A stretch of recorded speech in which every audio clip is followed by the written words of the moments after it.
1,000-pound bombs struck Iran's hardened ballistic missile facilities. This was Tehran this morning, a few hours ago, after a wave of... Look at the skyline of Tehran right now. This isn't a drill. We are watching the systematic dismantling of a regime's air defense in real time. The Epic Fury operation just shifted gears, and the capital is feeling every bit of it. You need to see what happens next, because the global map is about to be redrawn. The Qatar and Oman foreign ministers, I explained for them. What happened in Oman was not our choice. We have already told our army, armed forces to be careful about the targets that they choose. As a matter of fact, our military units are now, in fact... Wait, did you catch the weight of those words?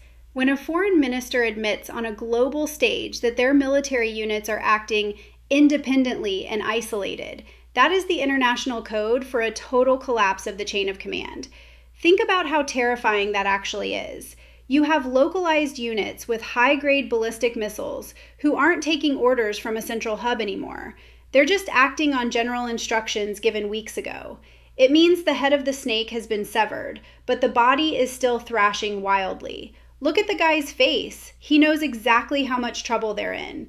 This isn't just a military defeat, it's a complete structural evaporation.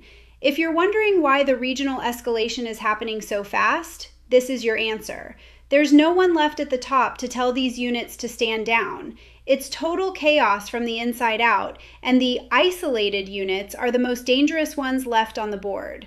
I've just said to you, I'm simply not going to talk about, and you would not expect me to talk about the discussions we have either in the government or with our... Check out the tension in this exchange.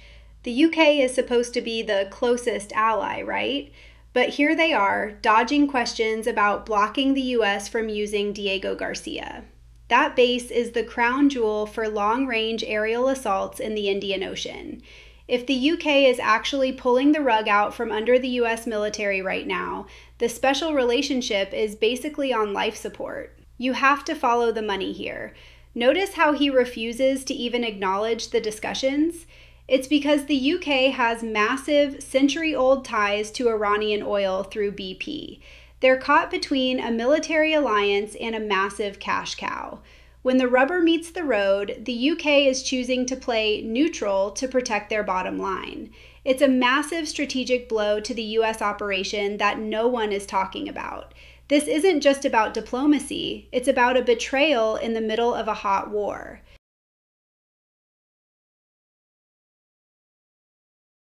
Look at this map very closely. The Strait of Hormuz is the literal jugular vein of the global economy. If Iran actually manages to mine this or effectively close it, we are talking about 20% of the world's oil supply vanishing overnight. We're not just talking about higher gas prices at the pump.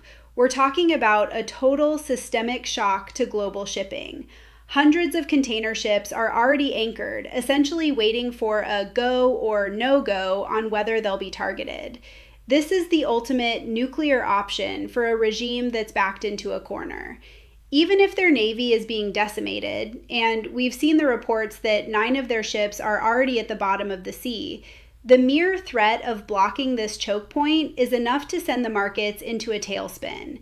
This is why the volatility is about to get insane. It's a game of chicken where the stakes are the entire global energy grid.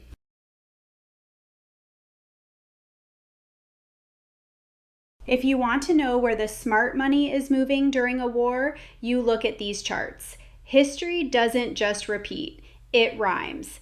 Every single time we see a major geopolitical fracture like this, investors sprint towards safe haven assets. Look at the performance of gold compared to treasuries or equities during past crises. It's the only thing that holds its weight when the world is on fire. But the real play everyone is missing is silver. We are entering a structural deficit that is mind-blowing, nearly 900 million ounces since 2021. When you combine a physical shortage with a global conflict, you get a pressure cooker for prices. Some of the biggest billionaires in the space are predicting silver could hit triple digits in this cycle.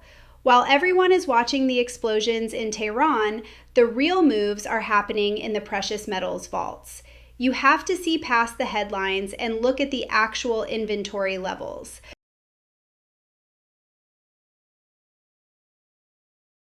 Take a look at these technical charts for a second. This isn't just random data, it's the roadmap for the next silver bull run. We're looking at a massive accumulated gap in supply that the world isn't prepared for. Only a tiny handful of companies globally actually control deposits of this scale and grade. When you see a junior explorer planning 70,000 meters of drilling while the market cap is still at these levels, that's where the leverage is. The CEO here actually helped build Alamos Gold back in the day, which delivered quadruple-digit returns. It's all about the leadership and the resource size. While the Strait of Hormuz is threatening the oil supply, the tech and industrial sectors are starving for silver. This imbalance is a once-in-a-decade setup. If you aren't paying attention to the resource deficit while the world is distracted by the war, you're going to miss the biggest wealth transfer of this cycle. This situation is moving faster than the news can keep up with. Make sure you hit follow so you don't miss the next update. Stay sharp.